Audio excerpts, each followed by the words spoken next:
Olá, eu sou a Dani Gava, cristã de fé reformada, esposa, mãe educadora, dona de casa. E hoje a nossa conversa aqui vai ser bem informal. É bem um bate-papo mesmo, sim. Não é bem uma palestra, mas um testemunho, né? Eu vou estar compartilhando algumas coisas pessoais que Deus tem tratado na minha vida.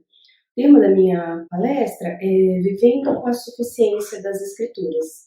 Então, eu estou conversando com vocês um pouquinho sobre coisas que Deus tem tratado profundamente no meu coração, já há alguns anos, já de várias disciplinas e correções do Senhor na minha vida. Talvez, né, meus erros, meus pecados, você se identifique, talvez aquilo que Deus tem tratado no meu coração e me corrigido sirva para você também. Essa é a minha expectativa com essa palavra de hoje, tá bom? O que eu vou estar falando hoje tem a ver com frases que a gente diz com muita convicção, principalmente no meio reformado, né? Frases que estão bem fortemente no nosso meio e que a gente diz com convicção e realmente a gente crê nisso, mas nem sempre essa crença é verdadeira e a gente nem sabe que ela não é verdadeira, né? A gente vai entender que ela não é tão verdadeira quando a gente faz uma avaliação honesta da nossa vida, né? Então, eu vou estar mostrando para vocês com exemplos da vida corriqueira, exemplos engraçados até, ridículos da minha vida. Vamos expor aqui para ver que a gente consegue fazer algumas avaliações e verificar isso, né? Que muitas vezes, no dia a dia, nas coisas corriqueiras, a gente não traz a verdade das escrituras para a nossa vida. E frases como a gente costuma dizer, né? A Bíblia é a nossa única regra de fé e de prática. É uma coisa que a gente fala com muita convicção. A Bíblia é suficiente, ou a Bíblia é a verdade. Muitas vezes essas palavras tão cheias de convicção, no nosso dia a dia evaporam, né? Elas viram poeira. E eu quero trabalhar isso mostrando em coisinhas mesmo do dia a dia, né? Da dona de casa, da esposa, da mãe. Mas antes de eu entrar e mostrar para vocês com exemplos algumas coisas, eu quero trazer uma lembrança, que a Bíblia, ela é o livro da verdade. Isso é um ponto muito importante. A Bíblia é o livro da verdade. Então, tudo que não se alinha a ela é mentira. Outra coisa, a Bíblia, ela não é um livro que contém opiniões ou sugestões. Ela é um livro que contém preceitos. Outra coisa importante é saber que a Bíblia não é um livro difícil de ser entendido. É claro que vai ter partes, né, que até os grandes teólogos divergem, então nisso a gente precisa de ajuda. Mas nas coisas práticas do dia a dia, ela não é difícil de entender. Ela pode, e muitas vezes é difícil de engolir. É difícil da gente aceitar algumas coisas que a Bíblia traz, que nos confrontam, mas não é difícil de entender, né? E a gente precisa ser honesto nisso. Então, vou começar dando exemplos da vida conjugal, né? Marido e esposa. Deixa eu ver como é que eu consigo explicar isso para vocês conseguirem enxergar, né?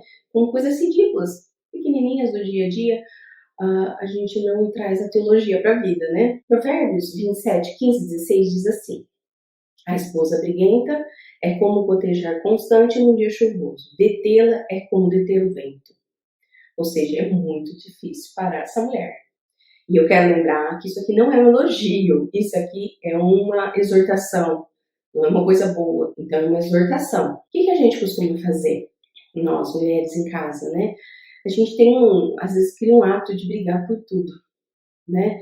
A gente cisma com todas as coisas, né? Briga, as coisas estão jogadas, as regras não foram cumpridas, as coisas não aconteceram no horário que a gente queria, as coisas não fluíram como a gente gostaria que acontecesse, ninguém fez da forma como você gostaria que fizesse, e a gente vai implicando com pequenas e grandes coisas e vai se tornando briguenta, essa goteira, né? Mas como que a gente deveria agir? Nós deveríamos refletir, né? Nós mulheres, nós somos muito emocionais e é muito fácil que a gente decida coisas e faça as coisas de forma muito emocional.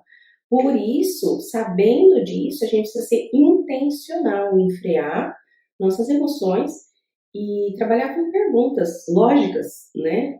com argumentos bíblicos no nosso coração, antes de fazer as coisas, né? Então, uma coisa importante para a gente refletir é, no caso do cônjuge, né? Marido e mulher, o que nós somos dos nossos maridos? Biblicamente falando, nós somos auxiliadoras. Então, a pergunta que sempre tem que estar no meu coração é como eu posso auxiliá-lo? Eu tenho que auxiliá-lo, é bíblico isso, né? Então, como eu posso auxiliá-lo? Essa é a pergunta que eu tenho que me fazer constantemente.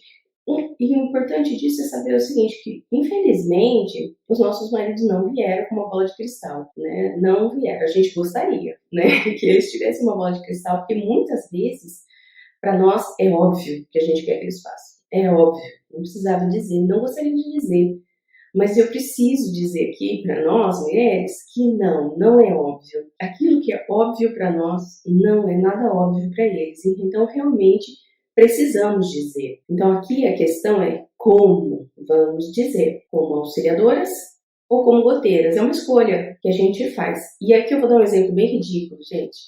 Eu vou falar sobre lixo. Isso mesmo que você ouviu. Lixo. É engraçado, mas olha, dá para tirar muita reflexão daqui. Eu, como uma dona de casa, tenho muitos afazeres, né? O lixo é uma coisa que eu conseguiria passar para alguém fazer, né? Na época, meus filhos eram pequenos, então pedi ao meu esposo, falou assim, olha, você pode ficar responsável pelo lixo, né? Tirar o lixo da casa?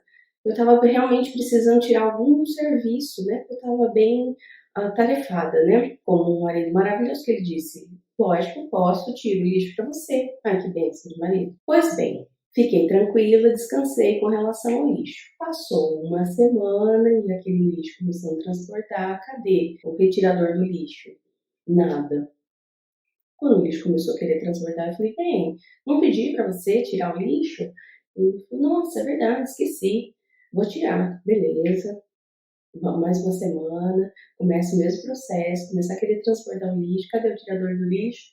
Nada. Eu comecei a ficar brava, e isso aí foi se seguindo, cada vez que eu pedia para ele tirar o lixo, tirava mais brava. Chegou uma hora que eu falei assim, deu, não vou pedir mais, eu mesmo que tiro essa porcaria desse lixo, né? Então, e aí eu comecei, voltei, né, trouxe para mim de volta essa tarefa, né, de tirar o lixo. Só que cada vez que eu tirava com amargura, tirava brava, que era uma coisa que eu gostaria que ele fizesse. Então, isso foi trazendo amargura no meu coração. Isso Deus veio e tratou comigo. E para que eu parasse, freasse minhas emoções e pensasse: meu marido quer me ferir com o lixo? Ele não tira o lixo porque ele quer me agredir com o lixo? É óbvio que não, né? Então, por que ele não tira? Porque ele não lembra. É óbvio que é isso, ele não lembra. Então, como a auxiliadora, como eu posso conseguir essa ajuda de volta? É uma vez por semana que tiro o lixo. Então, uma vez por semana, olha, com amor, com gentileza, com respeito. Amor, por favor, pode tirar o lixo hoje para mim? E sabe o que aconteceu? Sim, posso, tiro. E ele tira o lixo. Ai, coisa linda. Na outra semana, amor, você pode tirar o lixo para mim? Claro, tiro. E acabou. Página virada. Encerra o assunto. Ok? Então, eu, nesse caso, tenho que falar, porque ele não lembra, ele tem coisas mais importantes na cabeça dele, está pensando sobre o sustento da casa, as contas para pagar e uma série de coisas no trabalho. Ele é presbítero, tem as coisas da igreja, tem milhões de coisas na cabeça dele, entendeu? Ele não vai lembrar do lixo, então tô eu ali, auxiliadora, eu preciso dessa ajuda. Uma vez por semana eu pedi para ele tirar o lixo, é até uma troca de carinho ali, amor, por favor, você tira para mim? Claro, tiro, ó, que coisa linda. Segue. Isso funciona todas as vezes? Para todas as coisas? Não, não funciona. Quer ver? Eu vou dar um outro exemplo que é bem engraçado, mas Deus tratou muito meu coração com isso, parece bobeira, mas é isso que eu quero chamar a atenção, que são essas coisinhas pequenininhas, ordinárias da vida, que se tornam grandes coisas e às vezes até separações de casais, porque a gente não traz a teologia, não traz a Bíblia para a vida diária de coisas pequenas. Ah, o que Deus tem a ver com lixo? Tudo, tudo. Entendeu? Porque ele me conduz a isso, né? Eu sou auxiliadora, eu não sou goteira, né? Então, eu preciso ser trabalhada no meu coração com relação a isso. Então, outro exemplo que eu ia dar, que não funcionou, e como lidar com isso, é a questão de uma coisa engraçada, né, que é eu gosto de deixar a pia do banheiro bem arrumadinha, né, então cada coisa tem o seu lugarzinho, tem umas coisinhas de decoração na pia e tal, né. E toda vez que meu marido usava o banheiro, ele deixava a pasta de dente em cima da pia. Aí eu ia lá, tirava e arrumava. Ele vinha e deixava, eu ia lá, arrumava. Eu comecei a ficar irritada com aquilo, eu falei: "Preciso avisar que eu gosto da pia arrumada, que eu quero que ele ponha de volta a pasta de dente no lugar certo", né. Então fui lá com todo o amor e carinho: "Amor, olha, eu gosto que a pia fique assim, que você coloque a pasta de dente aqui, que é o lugar certo de arrumar e tal, né". O que que ele falou? "Ai, amor, tá bom, tá joia". Gente, no mesmo dia, eu volto lá no banheiro, onde é que tá a pasta de dente? Tá na pia. E aí, isso foi. E aí eu foi. E ele deixa, eu fui ficando irritada, irritada, irritada. Aí eu peguei, vou falar de novo. Falei, só que dessa vez falei com um tom mais agressivo, um pouquinho, assim, falei: "Olha, a gente já não tinha, eu tinha falado, então você não tá lembrando". "Ai, amor, tá bom, esqueci mesmo, né, tal". E, gente, no mesmo dia, a pasta dele estava lá na pia. Falei: "Tô falando com as paredes, não é possível". E eu fiquei tão brava, e esse dia foi muito importante para mim. Presta atenção, porque Deus tratou muito meu coração. Porque chegou a noite, eu tinha que buscar ele no trabalho, porque eu fico com o carro. E o nosso carro estava com o farol queimado. E eu cheguei, entrei no carro para buscar ele, ligo o carro e pá, farol aceso. Gente, eu comecei a chorar na hora, porque Deus foi trazendo no meu coração quantas coisas esse homem faz nessa casa que eu não peço e que eu não consigo fazer. Como, por exemplo, passar a noite desmontando o farol do carro, consertando o farol do carro para cuidar da minha segurança, para que eu não saia sem farol na rua. Sabe, o que que é mais complicado? Consertar um farol, botar para dentro no lugar. E aí Deus foi trazendo quantas coisas, né? Ah, eu reclamo da máquina, que a máquina está fazendo barulho, quando eu vejo, um pedi, ele já tá lá, desmontou a máquina de lavar inteirinha e tá consertando. Meu esposo é um verdadeiro MacGyver, ele faz milhões de coisas, conserta tudo, ele não deixa nada quebrado, tem até uma coisa com isso, tudo ele conserta, tudo. E se ele percebe que eu tô reclamando de alguma coisa, tá, eu não preciso pedir, ele vai lá e arruma. Então Deus trouxe muito isso no meu coração. Eu falei assim, gente, por que esse homem não põe a pasta de dente no armário, na prateleira? Será que ele quer me agredir com essa pasta de dente? É lógico que não, né? Porque meu marido me ama, ele quer cuidar de mim. Então, por que ele não pode? Porque ele não lembra, não é uma coisa importante para ele. Mas olha, o que é importante para ele cuidar de mim, cuidar da minha segurança. Quantas coisas ele faz que eu não consigo fazer. Então, nesse caso, veja bem, o lixo é uma vez por semana. Eu pedi para ele com graça, né, por favor, tira o lixo para mim, é uma vez por semana. Pôr a pasta de dente no armário, eu vou ter que pedir 2 ou 3 vezes no dia. Então, o que é melhor? Que eu, que estou incomodada, guarde com alegria por fazer alguma coisa, né? Que eu mesmo que gosto, assim, não tem problema, passa ali, eu que gosto que ela fique ali. Ou eu, como uma goteira, 2, 3 vezes no dia, ficar falando dessa bendita pasta de dente. Então, você percebe? É ridículo, gente, mas não é, entendeu? A gente precisa trabalhar essas coisinhas do dia a dia no nosso coração, entendeu? Para que a gente freie coisas que podem ficar grandes, entendeu? E então é muito mais importante essas outras coisas, né? Há momentos em que realmente a gente tem que intervir na vida do cônjuge e trazer alguma repreensão, alguma coisa mais séria. Sim, há momentos sim para isso. Mas a palavra de Deus diz como e quando, né? Como? Com respeito, sempre com respeito. É o que Efésios 5, 22, 23 fala lá para as esposas, né? Respeitarem seus maridos. Quando que eu vou fazer isso? Quando o meu cônjuge está tomando decisões ou fazendo coisas que estão levando ele para longe de Deus, ou quando ele não está percebendo alguma coisa que está afastando ele de algum dos filhos, entendeu? Que está desatento. Então, essas são coisas muito importantes, onde realmente, como auxiliadoras, com muito respeito, a gente tem que intervir. A gente precisa saber as batalhas que a gente vai guerrear. Não é qualquer coisa. Então, a gente tem que entender o seguinte: eu vou intervir dessa forma quando as coisas forem bem sérias, não porque a pasta de dente está em cima da pia. Você entende a diferença? A gente precisa se economizar para que a gente ganhe o direito de ser ouvido. E quando a gente for intervir, também, por coisas sérias na vida dos nossos cônjuges, a gente precisa passar pelo crivo da palavra também, que é Mateus 7, 3, 5. O que diz lá? Porque é que você vê o cisco que está no olho do seu irmão e não repara na trave de madeira que está no seu próprio olho? Como é que você pode dizer a seu irmão, me deixe tirar esse cisco do seu olho, quando você está com uma trave no seu próprio olho? Hipócrita! Tira a primeira trave que está no seu olho, então poderá ver bem para tirar o cisco que está no olho do seu irmão. Então repare que o texto não fala que a gente não deve tirar o cisco do irmão. Não é isso, não é disso que trata o texto. Diz que antes você precisa tirar a trave que está no seu olho. Então, se a gente vai tratar coisas de pecado, confrontar coisas, primeiro a gente precisa passar o filtro em nós. E a gente precisa ser muito mais rígido, muito mais duro com os nossos próprios erros e pecados do que com relação ao outro. Uma outra coisa importante, que a gente às vezes como mulher principalmente faz isso, mas às vezes o homem também pode fazer, é depositar no cônjuge a expectativa de satisfação, plenitude de vida, alegria, felicidade no outro. Isso não é bíblico, vai gerar frustração, porque o seu marido ou sua esposa, ela não é capaz de fazer isso. O único que é capaz de fazer isso é Cristo.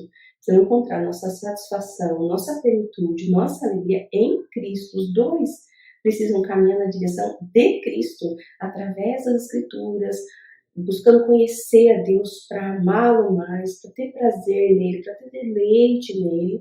E aí sim, lá nesse deleite, os dois vão se encontrar. Já pensou casamento maravilhoso?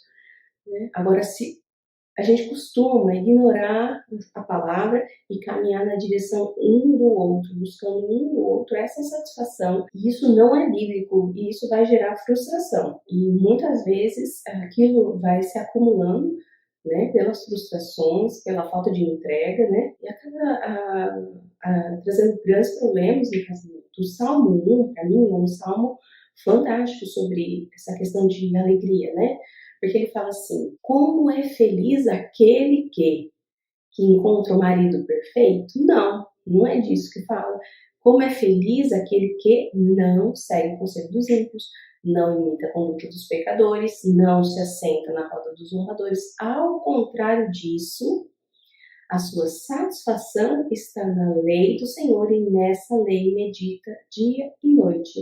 Esse é o caminho da felicidade. Ter prazer na meditação, no ler, no meditar, na lei do Senhor e não no cônjuge. Vai ser uma consequência, você está satisfeita em Deus, tudo ao seu redor fica mais satisfatório. Importante isso. E a gente, principalmente, como falei, né, mulheres mais emotivas, mais emocionais, precisam tomar cuidado com o nosso coração, que a Bíblia nos alerta, Jeremias 17:9. O coração humano é mais enganoso que qualquer coisa, é extremamente perverso. Quem sabe de fato o quanto é mal? Provérbios 3, 5, 7. Confie no Senhor de todo o seu coração e não se apoie em seu próprio entendimento. Reconheça o Senhor em todos os seus caminhos e ele endireitará suas veredas. Não seja sábio aos seus próprios olhos. Tema o Senhor e evite o mal. Então você percebe o alerta do Senhor, né, sobre não confie nas suas emoções, não confie no seu coração, não confie no que você está sentindo. Confie na palavra de Deus, confronte os seus pensamentos e sentimentos constantemente, não se entregue aos seus pensamentos e sentimentos. Confronte eles com a palavra para chegar à verdade das coisas, né, com relação a todas as coisas. Mas, seguindo, nós vamos falar um pouquinho dos filhos, porque o meu assunto não é casamento, né? Eu só queria usar alguns exemplos para a gente ver como realmente, quando a gente tem dificuldade de trazer a teologia para as coisas ordinárias, né, para as coisas ali corriqueiras. Efésios 6, 4, fala para nós pais assim, e vós pais, não provoqueis a ira vossos filhos, mas criai-os na doutrina e na administração do Senhor. E o que a gente faz? Nós iramos nossos filhos. Como? De várias formas, mas principalmente não estabelecendo corretamente as rotinas, as disciplinas, as regras da casa. Com isso, o que acontece? Nem você sabe muito bem como se colocar quando precisa entrar com disciplina. Seus filhos não sabem o que esperar de você, porque uma hora você corrige, outra hora você não corrige. E eu sei que você acaba se irando, acaba gritando, você acaba explodindo por coisa que nem é pecado. Você explode e grita porque derrubou Todd na mesa. Isso não é pecado, isso foi um acidente.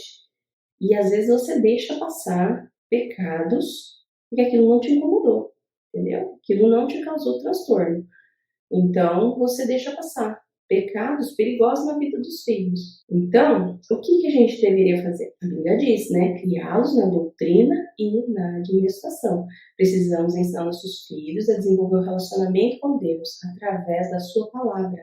Precisamos estar presentes na vida deles, né? Orientá-los, aconselhá-los. Quer ver um exemplo bem prático no dia a dia? Imagina 2 filhos seus gritando e brigando, porque a briga faz parte da vida da família, porque nossos filhos são pecadores, isso vai acontecer uma hora ou outra. Então estão lá se pegando, brigando, e aí sai coisas do tipo, né?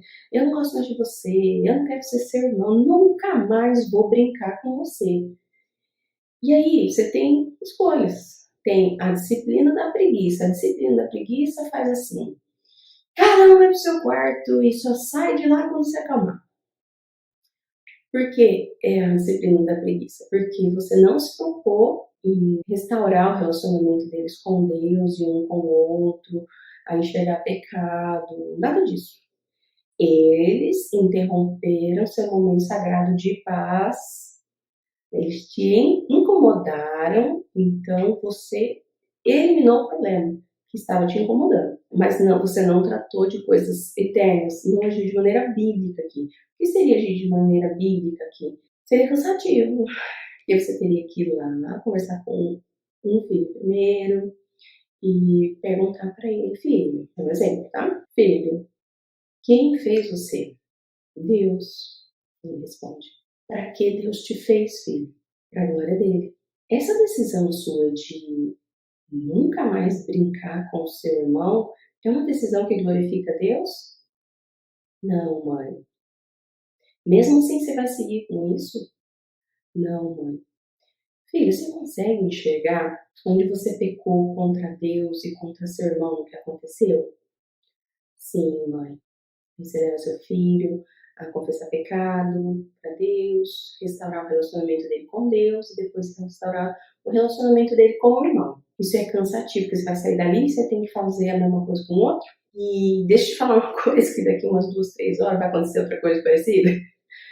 É exaustivo, né? É cansativo, né? Mas é a missão. E uma coisa importante, você percebe que nesse aconselhamento você vai ter que sacar argumentos que precisam estar lá. Então, argumentos do tipo: filho, quem te fez? Deus. Como é que ele sabe que Deus fez ele? Porque você ensinou. Para que você foi feito? Para a glória de Deus. Como ele sabe? Você ensinou. Então, você vai ter que fazer depósitos na vida dos seus filhos desde que eles nascem até eles saírem de casa. Né? Constantemente fazer depósitos de verdades absolutas, verdades eternas no coração e na mente dos seus filhos, para que nesses momentos de aconselhamento você consiga sacar. Se eles não têm isso, você não tem como aconselhar. Se eles não têm verdades absolutas lá dentro, né, na mente, no coração, para você sacar, não tem nada lá. E outra coisa, conforme a maturidade vai chegando, você não tem que intervir mais, porque essas verdades se enraizaram profundamente. E eles sabem já fazer essas reflexões através dessas verdades que estão no coração deles. Então, se elas não estiverem lá, então não tem o que fazer. Então, uma coisa é consequência da outra. E outra coisa, né? Muitas vezes não vai ficar só na conversa, gente. Vai ter que aplicar uma disciplina, dependendo do que aconteceu e tal. E aí o que a gente faz? Disciplina positiva. Cantinho do pensamento. A última moda da psicologia, pedagogia moderna. Por que a gente faz isso? Porque a gente não crê na palavra, porque a palavra de Deus, o que ela fala? O que ela nos orienta a fazer? Provérbios 13, 24. O que retém a vara aborrece seu filho, mas o que o ama a seu tempo o castiga. Provérbios 22, 15. A tolice mora naturalmente no coração da criança, mas a vara da correção faz livrará dela. Percebe o que é bíblico? O que é bíblico é a criá-los na doutrina e a administração do Senhor e a vara. Por que a gente escolhe as outras coisas? Porque a gente não crê de verdade. É sempre da boca para fora. Né? Então, para crer de verdade, ela tem que vir para atitudes práticas do dia a dia. E é aquilo que eu falei, a Bíblia não é difícil, percebe? É difícil de entender o que o Provérbios disse aqui? Não é difícil de entender. Mas muitas vezes é difícil de engolir, porque a gente está cauterizado já, amoldado a essa cultura, envolvido por essa psicologia e essa pedagogia do momento. E isso grita mais alto do que a verdade das escrituras. Precisamos tomar decisões, né? Outra coisa, nós como pais educadores, né, fazemos educação domiciliar, temos um privilégio, temos a faca e o queijo na mão para estarmos organizando a rotina, os horários das crianças. Isso está nas nossas mãos. E o que a gente faz? A gente sobrecarrega a rotina deles com 1000 coisas. Latim, Kumon, karatê, estudo dos filósofos e seus pensamentos, piano e uma série de coisas. Entenda que eu não estou dizendo que essas coisas são ruins, tá? Não são ruins, são coisas boas. Mas a gente sobrecarrega os nossos filhos com essas coisas. E o que a gente deveria fazer? Olha, observe que a palavra de Deus diz, Salmo 19:7. A lei do Senhor é perfeita e restaura a alma. O testemunho do Senhor é fiel e dá sabedoria aos simples. Provérbios 3:13. Como é feliz o homem que acha a sabedoria, o homem que obtém o entendimento, como ele é feliz. Provérbios 16:16. É melhor obter sabedoria do que ouro, é melhor obter entendimento do que prata. Salmos 111:10. O temor do Senhor é o princípio da sabedoria. Todos os que cumprem os seus preceitos revelam bom senso. Ele será louvado para sempre. E o último, que eu quero que você preste muita atenção nesse texto, que é 2 Timóteo 3:16-17. Toda a Escritura, toda é Gênesis até Apocalipse, toda a Escritura é inspirada por Deus, é útil para o ensino, para a repreensão, para a correção, para a instrução na justiça. Para quê? Para que o homem de Deus seja apto e plenamente preparado para toda boa obra. Não é parcialmente preparado, é plenamente preparado. E não é para algumas boas obras, é para toda boa obra. Então, a Bíblia, ela precisa ser o maior e o melhor livro de estudo dos nossos filhos.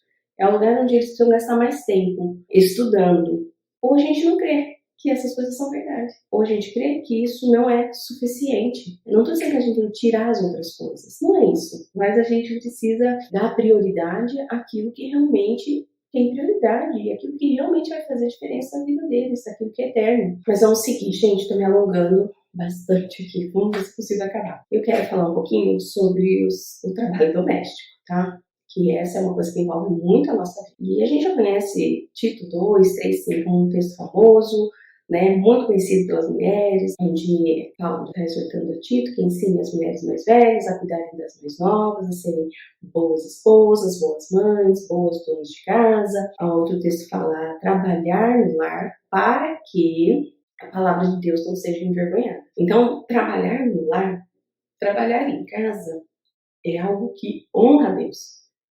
Né? Então, a gente precisa entender isso. E o que a gente faz? A gente fica estressada. A gente fica muito estressado com o serviço de casa, porque ele não tem fim, ele não acaba. E tem até um pensamento, uma vez eu vi, nem sei quem contou isso, e eu achei muito engraçado, porque eu me vi nessa história, né, que a mulher tem uma luta diária, onde ela perde todo dia, né, que é com a poeira. E aqui onde eu moro, em Estados Paulista, tem muita poeira. Então eu limpo a casa, no dia seguinte você passa a mão, tá com poeira. E todo dia é isso, todo dia. Você limpa, no outro dia ela te vence. Você limpa, no outro dia ela te vence. E aí ela fala, né, no final, essa poeira vai te vencer de sobremaneira. Por quê? Porque você vai morrer e vai virar poeira. Eu falei, gente, que tristeza, que desgraça. E o serviço da casa, ele pode virar uma coisa desse tipo pra gente. Porque é um serviço, por exemplo, que ninguém percebe. Só quando você não faz.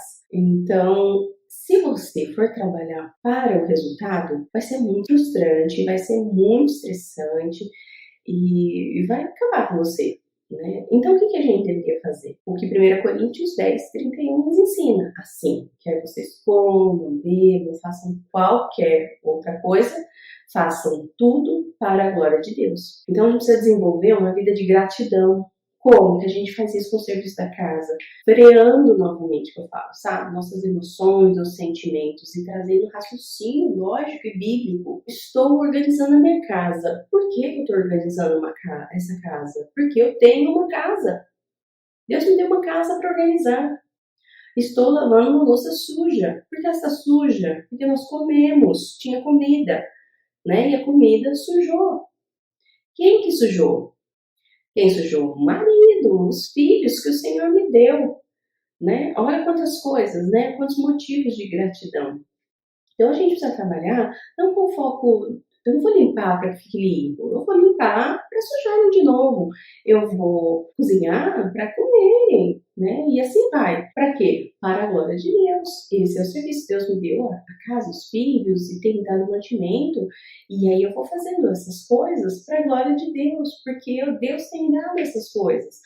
Então, se eu trabalho dessa forma, com gratidão, eu não estou trabalhando para que fique limpo, não estou trabalhando para ser vista, nem para receber aplauso pelo que eu estou fazendo. Eu estou trabalhando em gratidão por tudo que Deus tem feito. Eu estou cuidando daquilo que Deus tem me dado. Da casa, do marido, dos filhos. E a gente precisa pensar bem uma coisa muito séria. Muitas vezes a gente fica triste, a gente fica frustrado, e a gente precisa trabalhar com muita sinceridade aqui, que a gente fica assim porque a gente acha que não está recebendo o que merece. Não estamos sendo recompensadas de acordo com o nosso mérito, pelas coisas que temos feito. E aqui é uma coisa muito séria. Por quê? Porque o fato da gente não receber o que a gente merece deveria ser o nosso maior motivo de gratidão eterno. Por quê? Porque se Deus nos der o que a gente realmente merece, o que seria? Pensa um pouco. O que seria isso? Gente, se a gente receber o que a gente merece, a gente receberia inferno. Então, isso não é um pensamento lógico nem bíblico, né? Ficar triste e frustrada por não estar recebendo o que merece. A gente deveria ficar feliz, porque a gente não está recebendo o que merece. Muito pelo contrário, estamos recebendo dádivas além da salvação. Além de Deus não nos dar o que merecemos, que é o inferno, Ele ainda tem nos dado muitas dádivas. Tem nos dado, né? É o esposo, é os filhos e tantas coisas, né? Então precisamos trabalhar isso no nosso coração. E outro ponto que invade bem a vida da gente é a questão de enfermidades, né? E quanto mais filhos você tem, mais você vai passar por isso, né? Porque vira um ciclo, né? Um sara, o outro fica doente, de repente aí todo mundo sarou, o outro quebra o braço, e aí vai. É uma loucura, né? Eu, esses dias eu estava conversando com a minha irmã e falando que a rotina, na verdade, é um imprevisto, porque acontece coisas, doença, tal, e aí a gente tem um espacinho onde fica tudo bem. Daqui a pouco já começa tudo de novo, né? Então, a rotina são esses imprevistos da vida. E o que a gente faz? A gente entra em pânico quando um filho adoece, o processo de cura é longo, a gente não sabe o que está acontecendo, a gente fica deprimido quando os planos que a gente faz são frustrados, e a gente fica com medo quando as coisas saem do nosso controle. E aqui é um ponto engraçado, porque se você pensar bem, nada está no nosso controle. Então, ficar com medo porque as coisas saíram do controle não faz sentido, né? Porque elas não estão no nosso controle. Nunca estiveram e não estão. Não vão ficar no nosso controle, né? Mas são aquilo que eu falo, né? São os sentimentos, né? Então, a gente precisa lidar com eles, precisa frear eles, né? Então, o que a gente deve fazer? Confiando na palavra do Senhor. Salmo 18:2 diz: o Senhor é a minha rocha. Ele é a minha fortaleza, o meu libertador. O meu Deus é o meu rochedo, em quem me refugio. Ele é o meu escudo e o poder que me salva. a minha torre alta. Em Romanos 8:28 diz assim: sabemos que Deus age em todas as coisas para o bem daqueles que o amam, os que foram chamados de acordo com o seu propósito. Então, outra versão, né? Todas as coisas cooperam para o bem daqueles que amam a Deus. Todas as coisas, inclusive as que não são tão boas, né? É engraçado, você avalia, por exemplo, essa questão da pandemia que a gente passou, né? O mundo entrou em pânico porque descobriu que o mundo vai morrer. E ficou se anunciando as porcentagens de morte na televisão, tudo. Gente, o índice de morte é de 100%. Todo mundo vai morrer. Só que você não pensa nisso. Então, de repente, a pandemia mostrou para o mundo inteiro que o mundo vai morrer, sim. Todo mundo vai morrer. Mas o dia da nossa morte, a razão da nossa morte, é certa, Deus sabe. Então não tem como eu me proteger desse dia. Então, ou eu confio no Senhor e descanso no Senhor, que é soberano, que cuida de todas as coisas, ou eu realmente não estou crendo, né, no Senhor. Nós estamos aqui às vésperas da eleição, né? Segundo turno, né? Coração, todo mundo nervoso. Mas aí a gente tem que pensar: Deus é quem levanta reis e abate reis. Não existe um plano B, só existe o plano A, que é o plano de Deus, que está detalhado de Gênesis até Apocalipse, com detalhes. Quanto mais a gente sabe desse plano, mais tranquilo a gente fica. Porque quando você tem conhecimento das coisas que vão acontecer, você fica mais tranquilo. A gente fica mais nervoso quando a gente está no escuro, quando a gente não sabe das coisas. Mas Deus esclareceu, certo que sim, não pequenos detalhes dessas coisas, né? Quem vai governar, quando vai governar. Mas o fato é que é impossível, isso é importante a gente saber, é impossível que a vontade de Deus não se cumpra. Então, o resultado das eleições é a vontade de Deus se cumprindo, independente do que a gente faça. É claro que Deus nos ordena que a gente ore, que a gente clame, a gente deseja o bem da nossa nação. É o que a gente quer, então a nossa parte é orar e confiar no Senhor e descansar. Porque o que vai acontecer é a vontade do Senhor. E a vontade do Senhor é boa, perfeita e agradável, ou a gente não crê nisso. E que todas as coisas cooperam para o bem daqueles que amam a Deus, ou a gente não crê nisso. Então, no nosso dia a dia, quando chega, nós somos confrontados, né, com coisas pequenas ou coisas grandes, essas verdades vão extrapolar nas nossas ações e palavras. E aí a gente vai poder checar se elas realmente são verdade para nós. Então, se elas não têm sido verdade para nós, a gente precisa ser honesto e precisa se arrepender, precisamos buscar o Senhor. A palavra-chave aqui é confiança, né? É crer. Crer no quê? No psicólogo, na pedagogia, no que alguém falou, no que você ouviu? Não, crer na palavra. A palavra de Deus é a verdade. E eu quero caminhar aqui para o final e eu quero fazer um alerta. Se a gente se alimentar de forma muito fragmentada, de pequenos pedacinhos, sem nunca ler a obra completa de Deus, sem buscar diariamente a Deus, não vai acontecer do Salmo 119, 105, ser verdade na nossa vida, da Bíblia ser o que? A luz que ilumina os nossos passos, né? E a luz que clareia o nosso caminho, né? É a lâmpada, né? Que ilumina os nossos passos e a luz que clareia o nosso caminho. Não vai ser. Quando que ela vai ser? Ela vai ser se eu realmente tiver imerso nessa palavra, se ela for a verdade no meu coração e na minha mente. Né? E o meu desejo é que a palavra de Deus seja verdadeiramente a sua e a minha única regra de fé e de prática. E que ela seja suficiente para nós. Amém? É isso, gente. Muito obrigada. Deus abençoe vocês e um bom Canoed para todos.